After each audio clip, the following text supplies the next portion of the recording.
আমি আজকে যে রেসিপিটা করব সেটা হচ্ছে ঢ্যাঁড়সের চপ। সেজন্য আমি এখানে 4টা ঢ্যাঁড়স নিয়েছি। এই ঢ্যাঁড়সগুলোকে আমি পিস পিস করে কেটে নেব। প্রতিটা ঢ্যাঁড়সকে আমি 2-3 পিস করে কেটে নেব।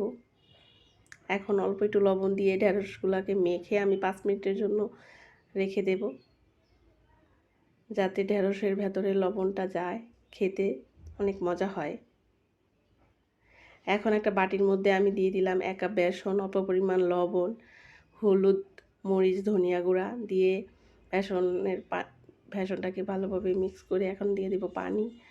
পানি দিয়ে আমি একটা ব্যাটার তৈরি করে নেব। এখন এই ব্যাটারের মধ্যে আমি এক ঢ্যাঁড়সের পিসগুলো দিয়ে চুবিয়ে ভালো করে তেলের মধ্যে গরম তেলে ছেড়ে দেব। এখন আমি ঢ্যাঁড়সের চপগুলাকে ভালো করে ভেজে নেব।